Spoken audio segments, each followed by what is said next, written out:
Yeah, this is going to be a good one, ladies and gentlemen.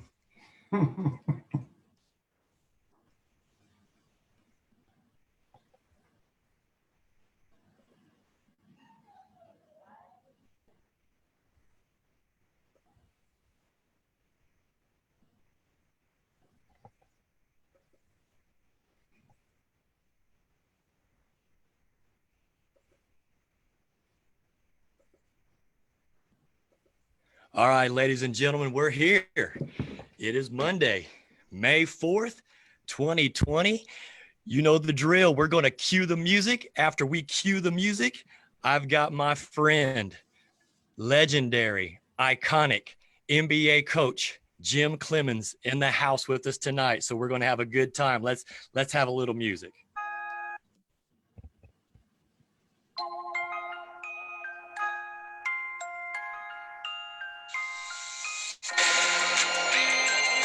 Yeah, Coach, you didn't know me like that, did you?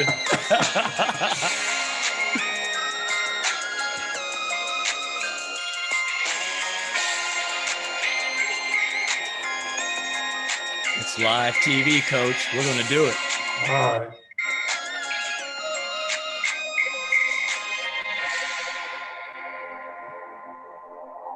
Ladies and gentlemen, it's the Coach Scott Fields. Welcome you to another exciting edition of the Coach Scott Fields Show. Before we get started, I just want you to know, keep the comments coming, keep the questions coming, hit the reactions, and share this content. Also, subscribe for free to the YouTube channel, the Coach Scott Fields Show.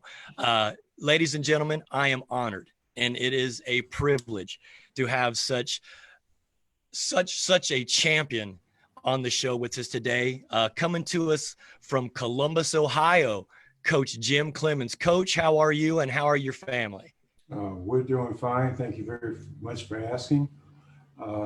Trying to live the new norm, get adjusted to it, and thank God that our kids are with us, and they've been with us for almost 2 months now. Yeah. Everything's good. Yeah, so the silver lining is we all get to slow down and enjoy that family time that we as coaches, when we're in the thrust of it, we don't get to do that too much, but it's a good thing. Well, it's very interesting to hear other people's comments about and commentary about how busy you are and how much you miss. And you're saying, well, damn, I think that's why I'm doing all this. You know what I'm saying? That's exactly right. Well, Yeah. And of course, you had family members get you all set up technology-wise today, and they did a great job, so thank them. Coach, let's get right into it. For the younger generation who may not know, the millennials who live on YouTube, Coach Jim Cleamons played at Ohio State, was drafted number 13 in 1971 by the LA Lakers, and correct me if I'm wrong, but you played for the Lakers, you played for the Cavs, you played for the Knicks, and you played for the Bullets, and had a great career. And let's talk about that first, because growing up, you grew up in North Carolina, didn't you? Well, I was born in North Carolina, and at an early age, we moved to Columbus, Ohio to be, I'm gonna say, closer to other family members, but more importantly, Scott, it was for social, educational reasons that my family decided to make the move. I'm the middle child between two sisters, and they just wanted us to have a better chance at life, to be honest with you. Wow. Right. Great. And then, of course, you play at the Ohio State University, the Buckeyes. Well, I had a wonderful time at Ohio State, and back in the late 60s, State didn't have the reputation. Well, here you go. They were national champs in 1960. Okay. And then they lost 2 years in a row to University of Cincinnati beat them. And so basketball at the university was still a very hot commodity, but there weren't a lot of people, and we were all familiar with the team. And if someone had told me in the 6th or 7th grade, or even late into my high school years, that I was going to attend Ohio State on that athletic scholarship, I would have been very thrilled. But I was wasn't even the best player on my high school team, which I'm very happy to acknowledge that we had a dynamic duo, and I was the wingman. The gentleman that the very best player was first team All State here in the state of Ohio, and I'll tell anybody to this day he could go. Okay, so you were the Robin to his Batman. Absolutely, absolutely, and happy to be that, but and happy to be Robin. Yeah, right. Yeah, we had a nice thing. We had, well, I just have been blessed. First and foremost, I had a wonderful. I didn't play middle school basketball. We had a team called High Y, and High Y was basically for those players who weren't good enough to play on the middle school team, and they got cut, played on the High Y team. Well, I didn't even go out for the middle school team. I'm gonna give you all this background. Yeah. Well, because it's very interesting. It sets up a lot of what we're going to talk about. And the background is that I promised my mother in the 9th grade, I knew I wanted to go to college. And I had to take, I thought, and my older sister took typing. I wanted to take typing, and I carried papers. So I promised my mother if she would buy the typewriter, I would pay her back through my paper route money, the price of the typewriter, and therefore the paper route was right after school. So to pay my mother back, I couldn't go out for the basketball team because the basketball team played after school, practiced after school. So my resource to pay my mother back financially would be gone. So I didn't even go out for the team, but I did go out for the High Y team because the High Y team practiced in the mornings, and they only played one day a week, and that was usually on Thursdays. Okay. I found somebody to substitute my route, pay my mother back, and therefore that was the beginning of my basketball career. Wow. And after the 9th grade year, I carried the early morning paper. I was up at 4 o'clock, 6 days a week, carrying the early morning paper, and I found a way then to put $1 or $2 in my pocket, and took some anxiety out of asking my mom for money, and because I was very resourceful. I cut grass, shovel snow, wash cars, help clean out basements. Wow. Well, once again, when you have certain goals and you need resources, and because I carried papers, people would ask me if I knew someone, and I'm thinking to myself, I know me. Yeah, that's right. That's exactly right. Well, you say, well, hey, what time can I help you out? And they trust me. I was a friendly face, and that's the way I made my extra spending cash all the way until I carried papers until the first day of school, my senior year, because I didn't want to go through high school senior being the paper boy. Yeah, gotcha. It was I guess an ego thing for me, but also it taught me. I watched my older sister, who before me, about the senior dues, prom, all the little extraneous things I thought I would need pocket money for. I learned how to budget my money. Yes. And so it worked out fine. And my uncle would let me borrow the car, and the only thing that he would ask me to do is wherever I got the needle, when I got in the car, make sure that's how much gas he had to go to work. And so it gave me some responsibility, and I tried to. In our household, the rule of thumb was they'll give you just enough room to hang yourself. Gotcha. Yeah. So you didn't. Oh. So when that net got tight, you got to take some pressure off. So don't do that. And yes. Being the only boy in the family, I wanted my parents to to be able to always the thing was can we trust you? So I learned early on that my word was my bond, And I didn't want to disappoint my mother. And I had three parents. I had my mother, my auntie, and my uncle. And I didn't want to disappoint them. And so that was the way I grew up.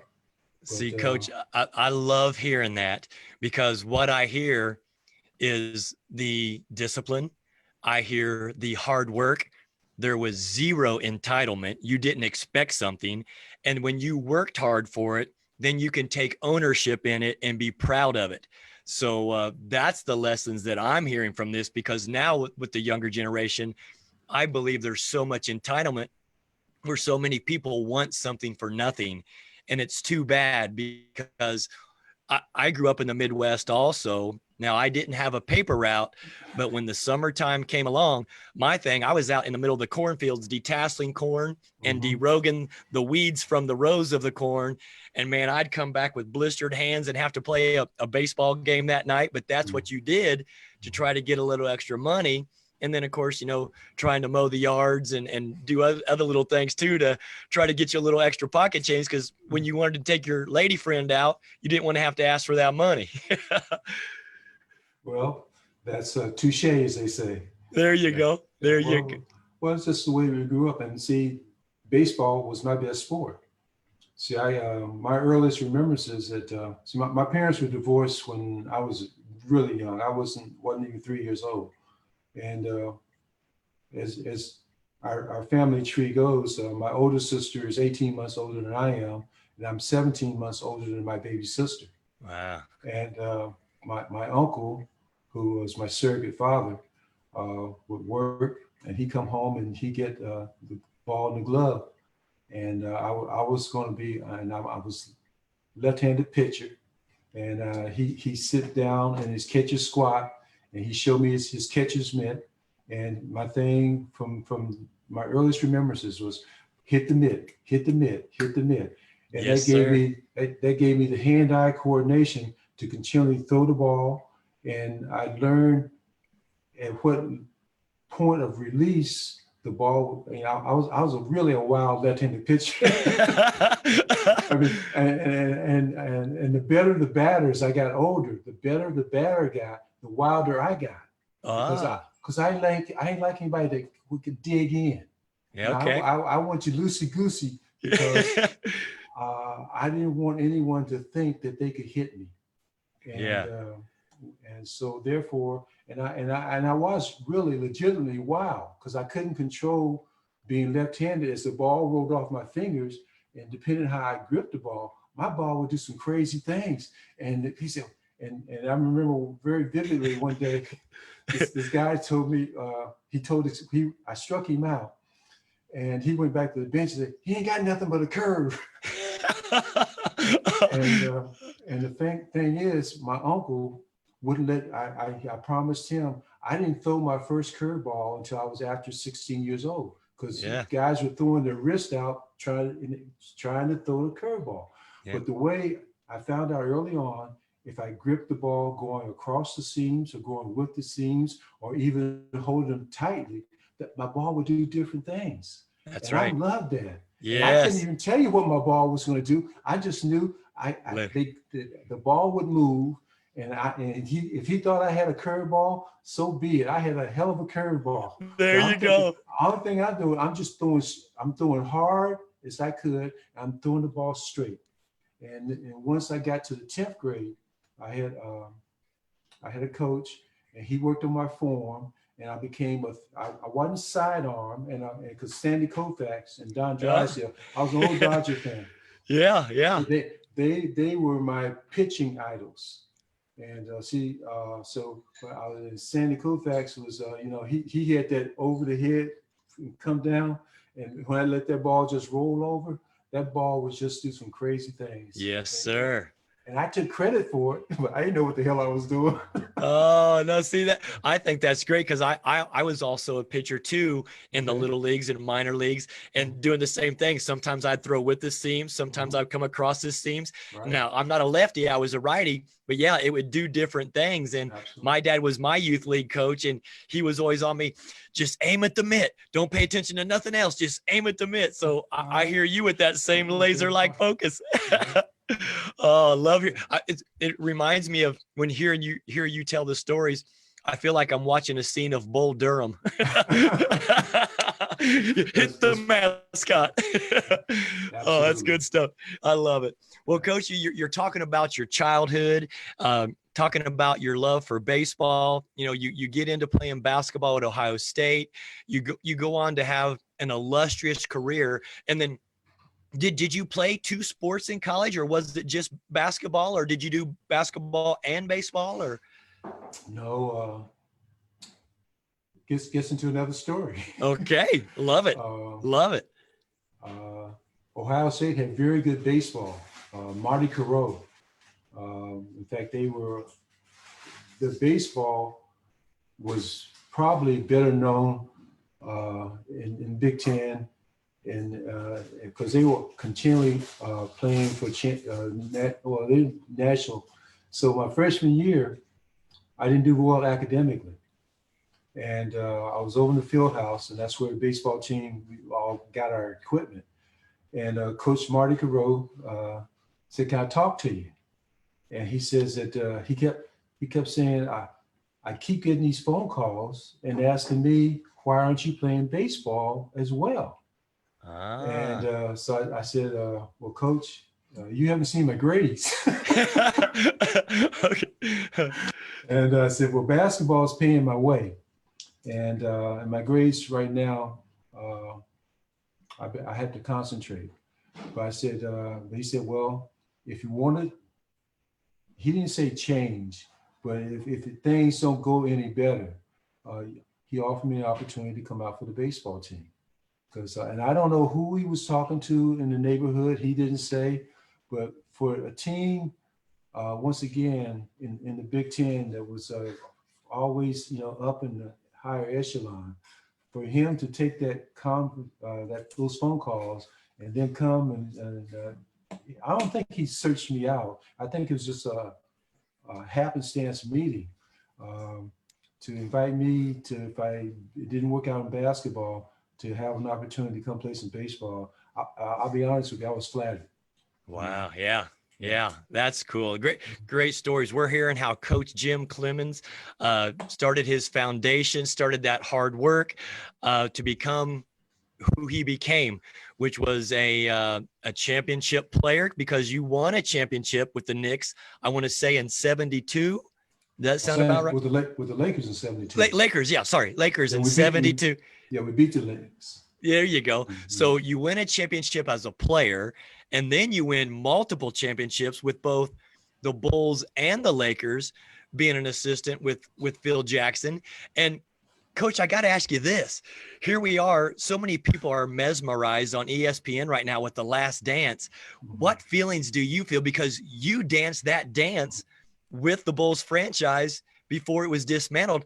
What emotions do you go through, and are you watching it? I've watched I haven't watched it this week. Okay. I normally, on Sunday nights, the TV belongs to other members of the family. Okay. And my daughter tapes it, and I usually watch it on Monday mornings. Okay. And I've been busy all day today, so I haven't watched the ones that aired last night. So 5 and 6. So I'll catch up with those either tomorrow or later on this week. It's a different perspective, to be honest with you, because having lived that time. That's right.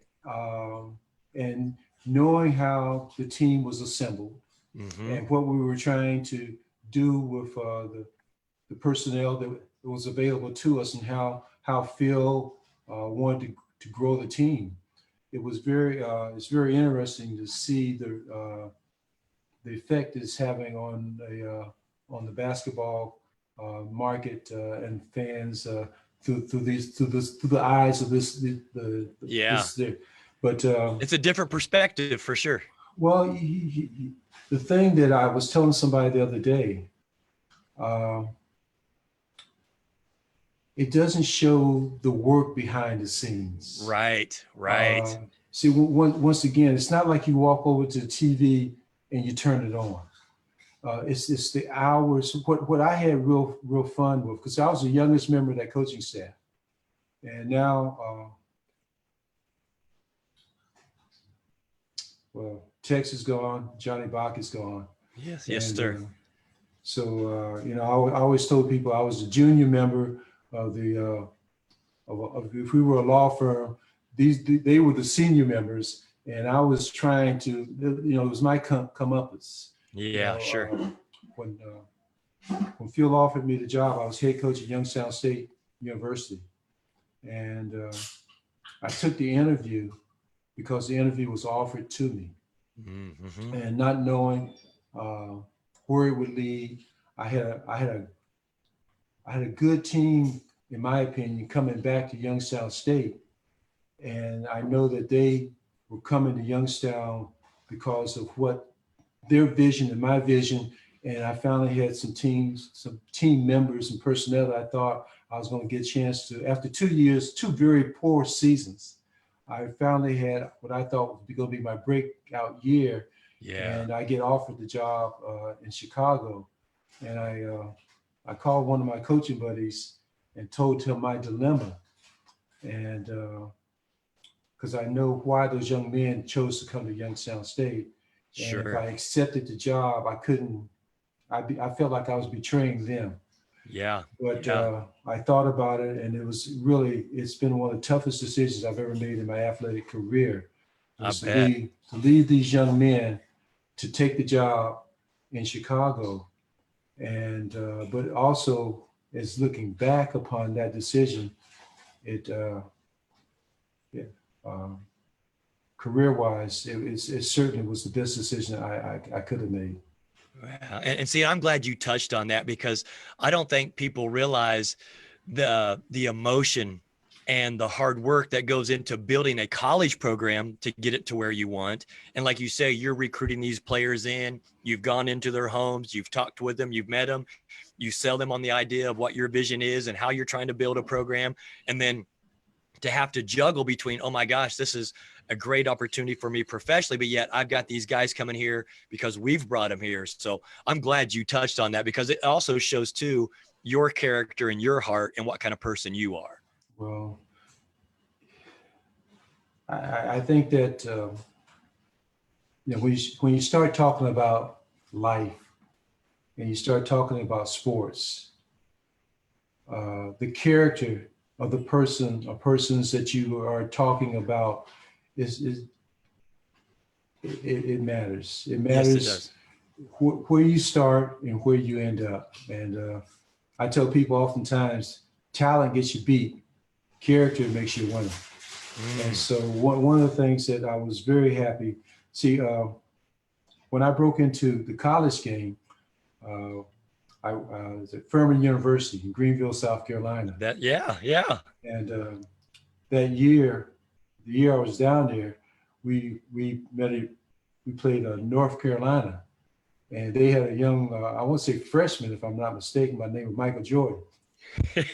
And I think I've heard that name before. And I lost track of him because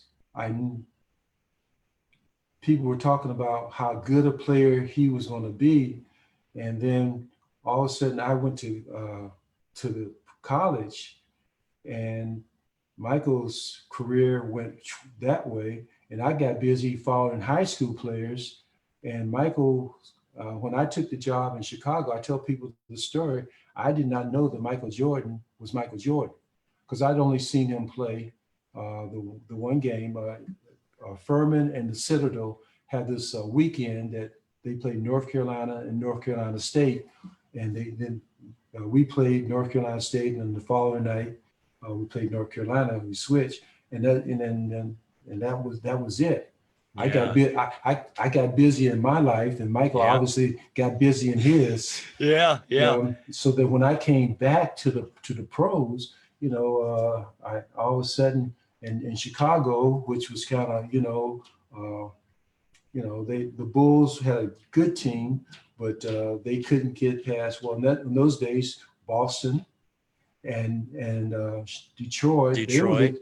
Boston was where Detroit was trying to get, and Detroit and Chicago hell, they were trying to, Cleveland had a good franchise. The East was tough. That's right. Yes, it was. And so once again, I'm following college, high school kids, trying to get them to come to Youngstown State. So that's where my focus is. That's and right.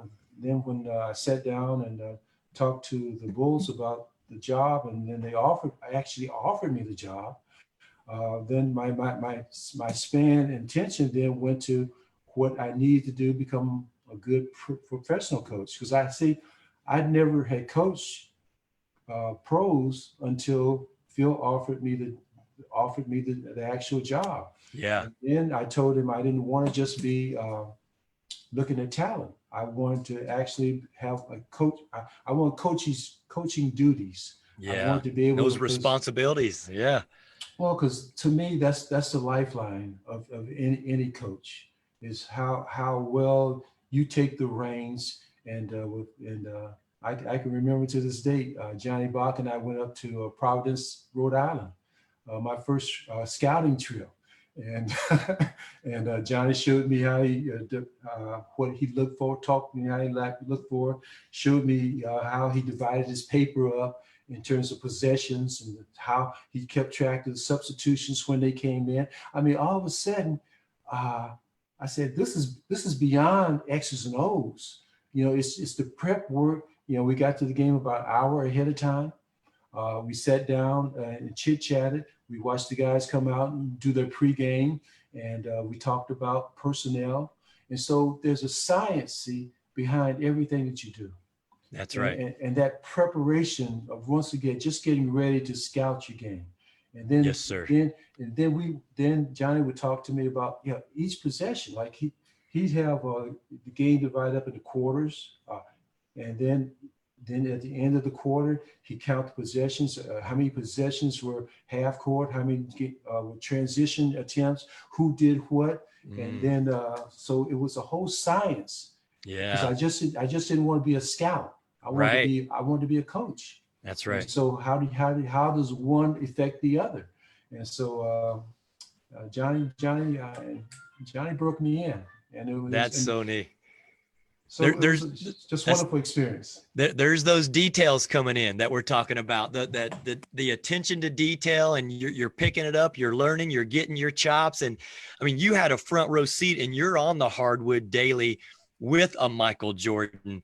What did you see? What impressed you the most about the tangibles that Michael brought to the game?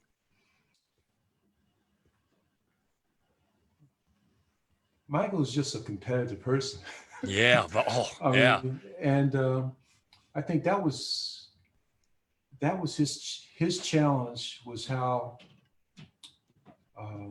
to get his teammates to see that I'm going to use the word driven, but driven in the sense that, hey, now I'm the same way.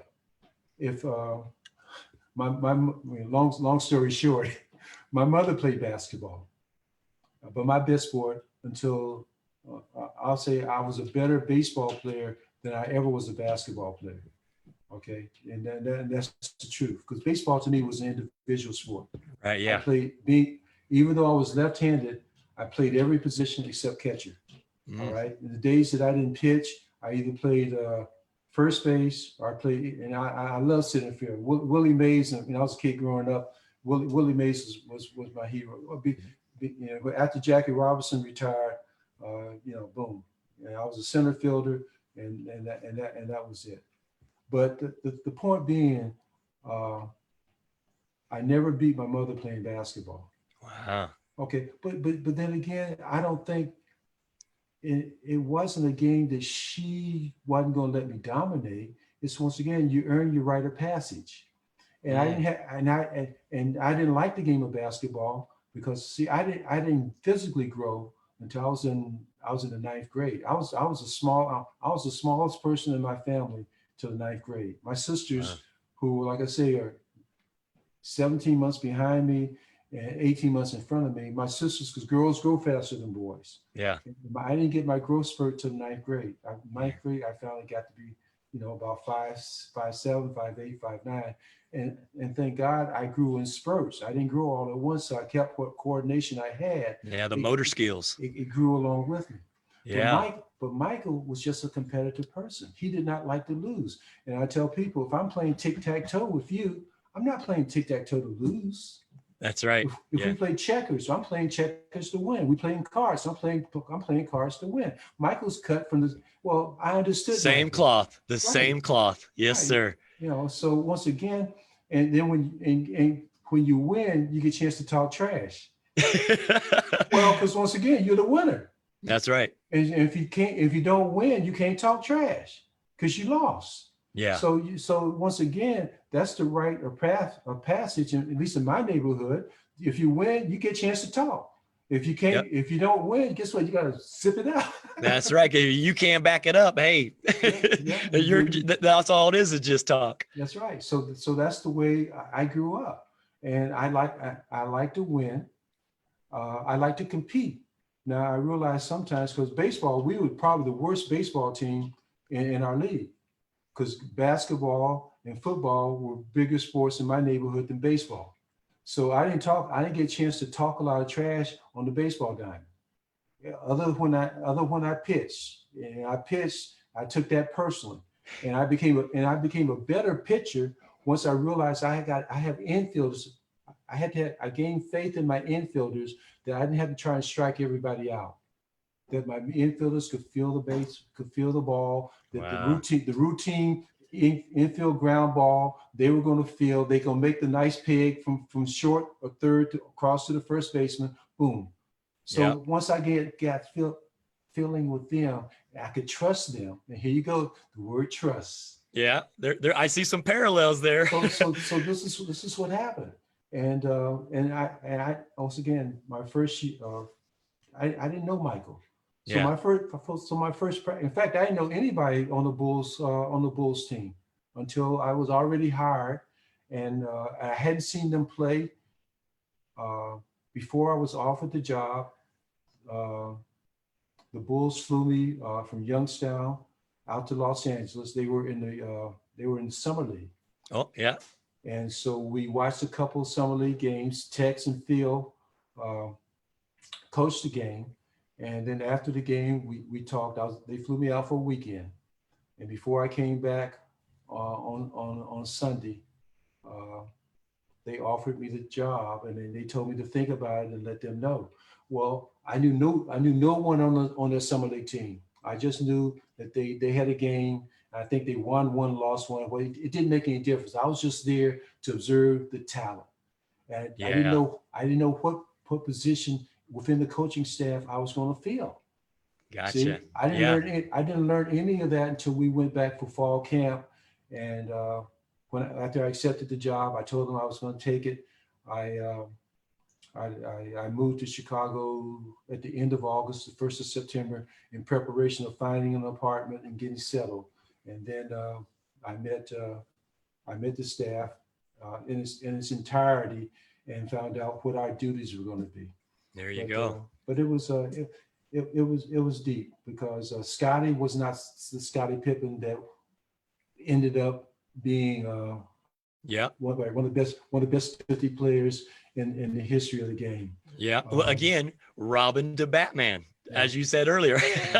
So these are things that, once again, as you look back, and one day I hope to put pen to paper and write my feelings. Yeah. And wow. And not only what I observed, but why I think that we were successful, and because the end, was the championships, but how we got the process team is that I think is the real mastery of what that era of basketball was about, and the people that enabled us and themselves to fulfill these childhood dreams that now are becoming legendary.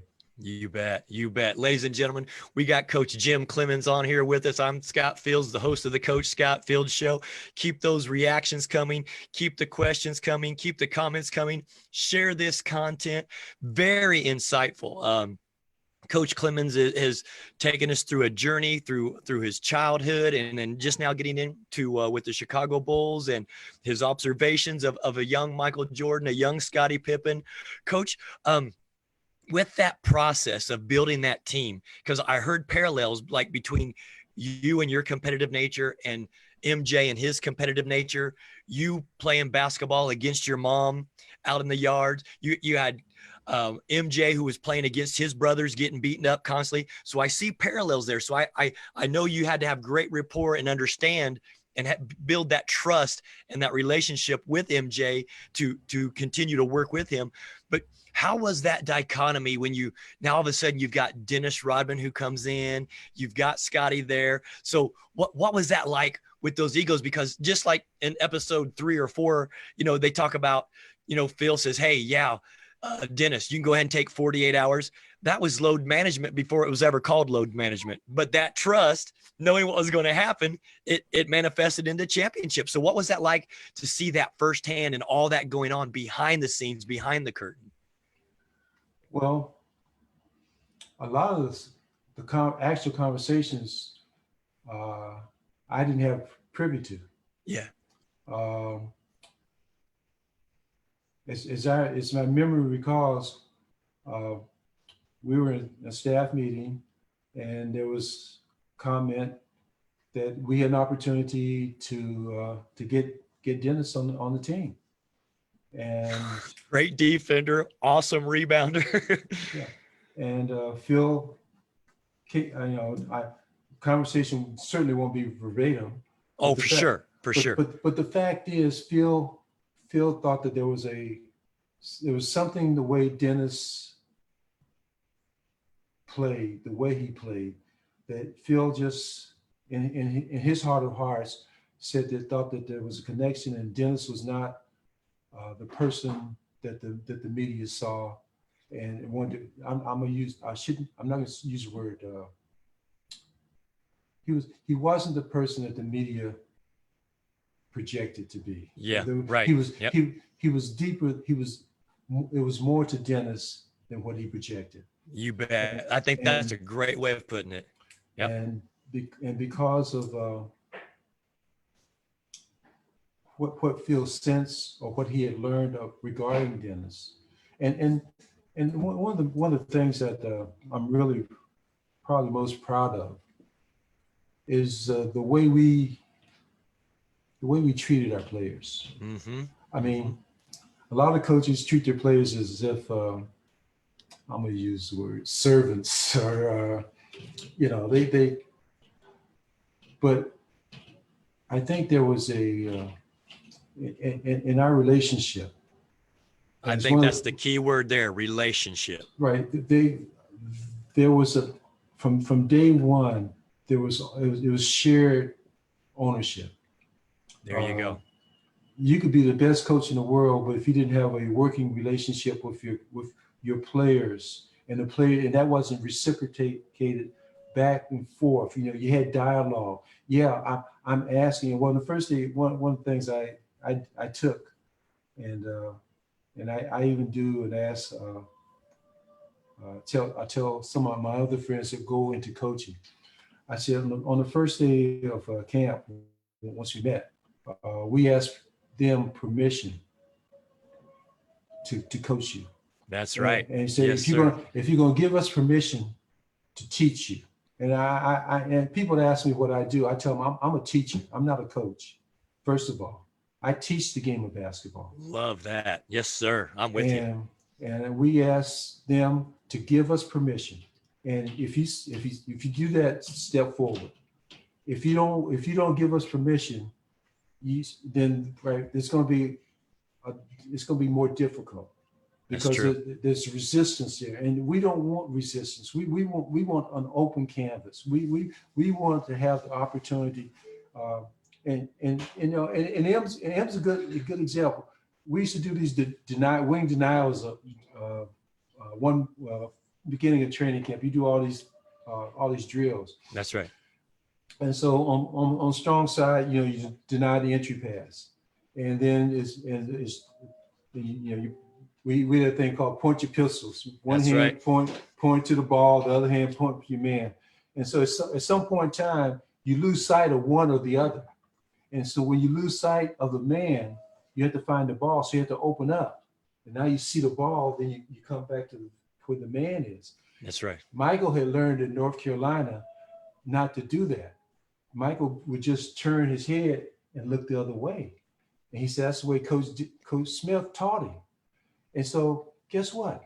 That's the way he learned.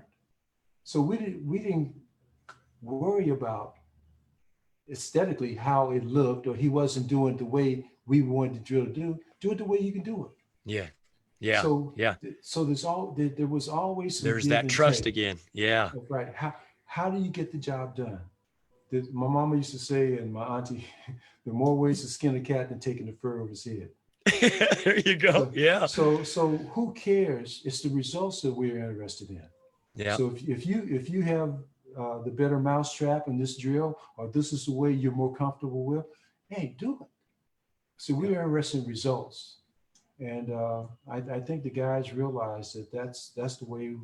And there's sometimes you talk to people in a way that is to meet the meaning. Mm-hmm. And so and as a teacher, right, if you want respect, you have to give respect. Amen. And so, amen to that. And so many players always looked at the coaching staff as being adversarial.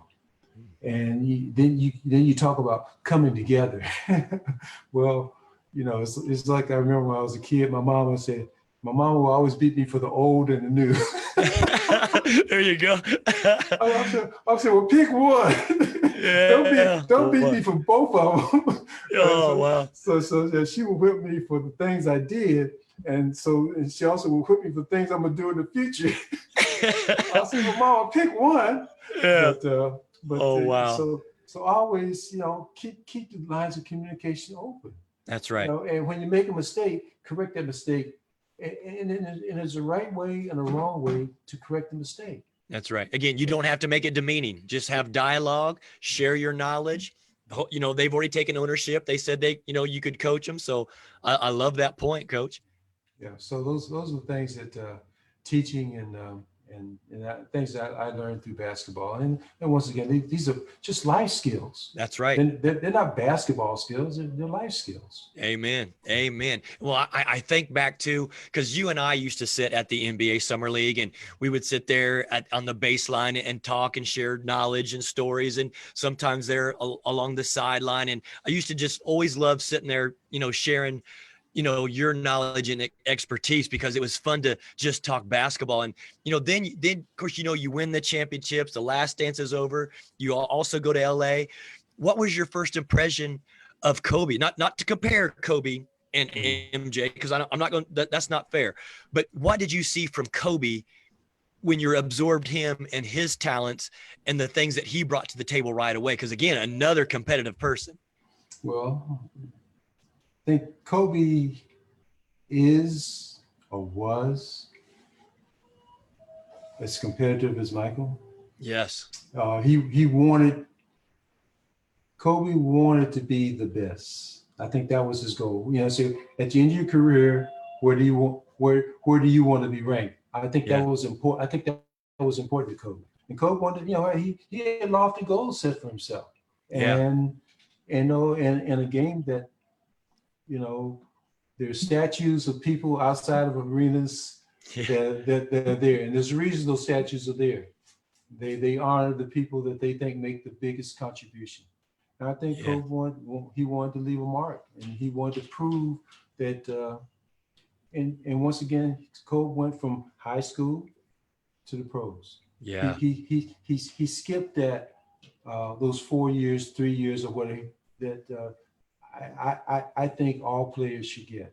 Yeah. I'll tell anyone, college, if it's in your psyche, it's the best 4 years of your life. Yeah. I think the relationships that you meet, the levels of competition. See, I always wanted to be the college player of the year. That was a goal of mine. Also, winning a national championship. And see, in those days, only 32 teams made it. And Yeah, right. And in the Big Ten, if you weren't Big Ten champion, there's no, that was it. You packed your uniforms and mothballs, and your season was over till October again. Yeah. So, Yeah.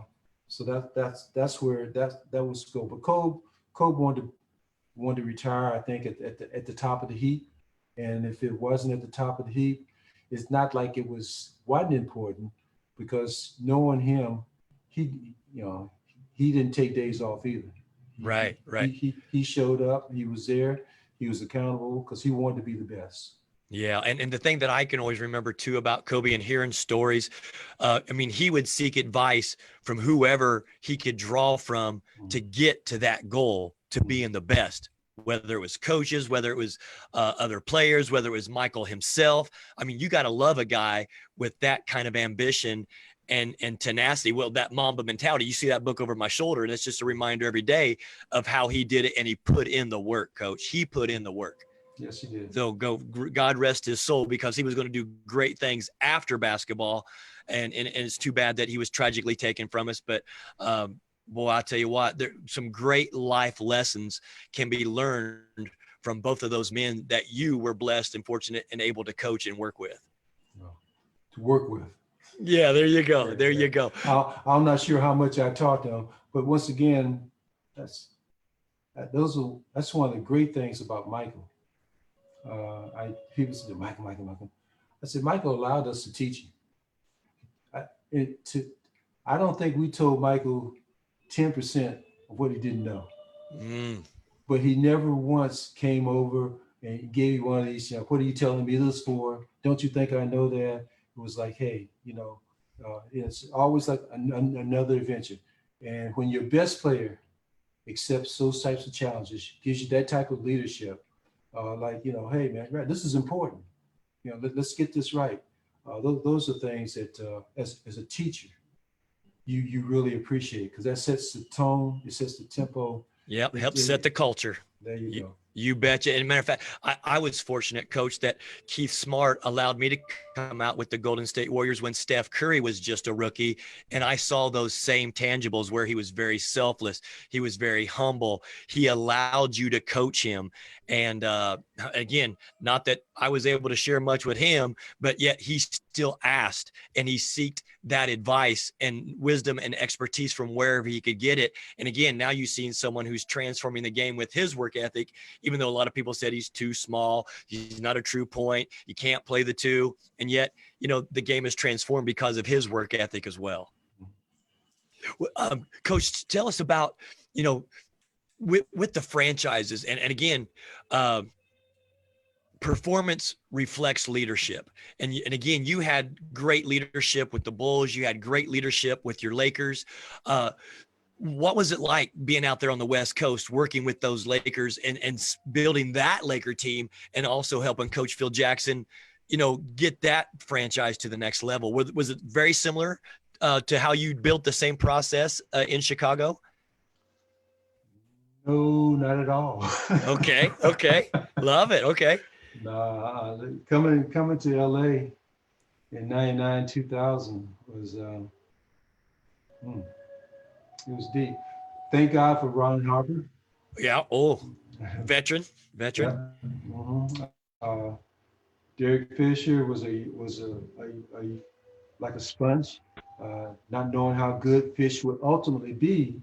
But once again, you had the dedication and the work habit. Yeah, coming from Arkansas, Little Rock, Derek Fish, D-Fish, yeah. And competitor, people talking about, a little bit undersized, couldn't shoot it well enough, or, there's always something that, I guess good players kind of carry a chip on their shoulder. When people tell them they can't do something, they got that I'm gonna prove you wrong button. Yeah, right. Yeah. But we also had good veteran leadership. Robert Ory. Robert Ory was he doesn't get enough credit. He can shoot. Because Robert could rub you sometimes the wrong way, but you knew that was just Robert being Robert. But see, you got to get to know Robert. That's Robert being Robert. Yeah. Robert was a very good player. Yeah. You know, And you had the big diesel. You had Shaq out there. well, yeah, but Wow, there's a whole nother set of skill sets right there. but he had been injured with some type of abdominal strain, and he missed some games, and that brought some worrisome about how healthy he would be, and how much support he would need to lie. And once again, was he going to come? Was he going to show up every day? And all this and all that. So that's another melodrama. Yeah. That's 2 or 3 programs. Yeah, that's another 30 for 30 that's going to be coming in a few years, I'm sure. Oh, yeah. and you got to live through them both, Coach. You were in those environments. You were on the court with them. You were there with the staffs, and wow, I think of so many afternoons where Coach Tex Winter was so good to me and allowed me to come around, because Jody Gardner, we brought those free agent teams into El Segundo and we practiced against your Lakers. And those were some great times and great memories. Cause again, you guys working and on the details and, working your triangle offense, man, that was just some great times teaching the game of basketball to some young players, that wanted to get better. Jody Gardner, that's the name out of the past now. Yeah, that's it.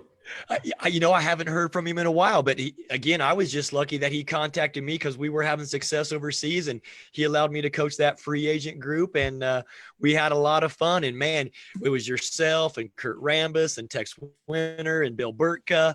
Man, for a young coach, man, I was like a kid on Christmas Eve. I was just excited to be in there and learn as much as I could from everybody. So I've always been humbled by that.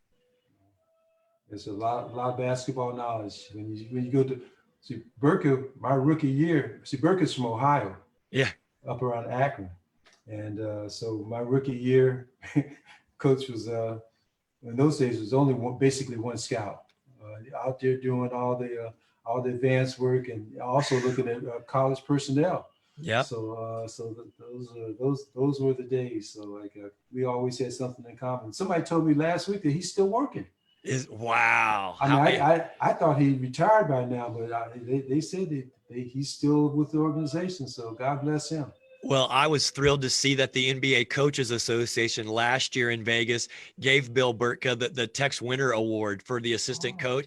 And Coach, that was I got goosebumps seeing that. So that was fun to see. And again, there's a lot of great times out there at that NBA Summer League, because again, you and I got to sit together and talk and chat and bounce ideas off each other. And again, I can't thank you enough for those times, because it's always great to be surrounded by great people. Like I say, somebody allowed me those opportunities. And one thing in a relay race, what do you do with the baton? You pass it forward. There you go. Yes, sir. Yes, sir. Well, I know you're getting ready to run off and go catch some dinner. But do you have any last words that you can share with our viewers here tonight? That's just something that you truly feel strong about, that because I wish we need to have you back on demand again, because this has been such great nuggets. But any last parting words you want to share with us before you run off to dinner with your family? Well, I think to be successful in anything you do, you got to do it from the heart. Ooh. I think so often coaches are not teachers. Yep. And I think that overcoached and undertaught the game. Well, one of the first things I tell anyone is who wants to go into the teaching / coaching industry is have a plan. And if you're successful to be named an assistant, one of the things down at Furman University, I was a volunteer coach. Yeah, that's how I got my start too. Yeah, I've been blessed enough, and then the first day of practice, the manager quit. So guess who the manager was? Yeah. I've been blessed enough to hold every position, volunteer, part-time, assistant, head. I know how to run a program. That's right. That's But right. but the same point in time, each year is a different year, to the young coach, especially if you're really a neophyte, I tell you must learn how your team learns. Great point. And that's the I think one of the best things I could tell a young coach. Find out how your team learns, Mm-hmm. and then construct your practices and your talks and whatever your model of passing on information. Gear it towards your team, That's because right. they're the ones that you're asking now to learn and produce, and you can't produce and learn at the same time. Yep. It has to Yep. be one has to follow the other one, and they can't be afraid to make mistakes. I Right. think all too often we as uh, role examples, as models, we get so upset, so bitter at times, so emotional that the kids. I said, Yeah. knowing how I learned. My high school coach, when I was in the 8th and 9th grade, I used to go watch his teams play, and I didn't want to play for him because he was he was an in your face kind of guy. Okay. Yeah. Yeah. And by the time I played on the 10th grade team and saw him every day, I realized that he wasn't like that all the time. But he there were times that he did lose it.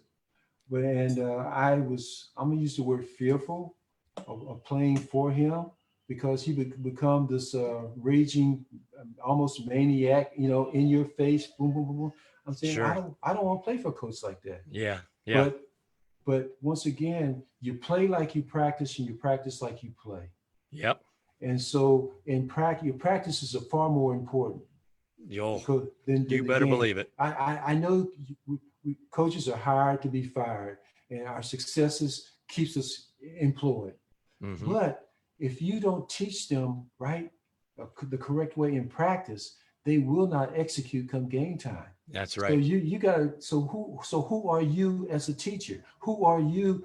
If that was your kid out there, would you be in your kid's face every time he had a That's right. turnover, missed an assignment? At some point in time, there has to be some rationale, some accountability to coaches and teachers' behaviors toward the people that they're trying to reach. So I say, so let's balance that off. Now, once again, it's still point to, I tell you, you got to coach yourself.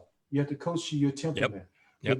But there also should be a line in there that you don't cross. There you go, Coach. I agree with you 100%. Matter of fact, and when here's another story that you may not remember. I'm going to jog your memory here.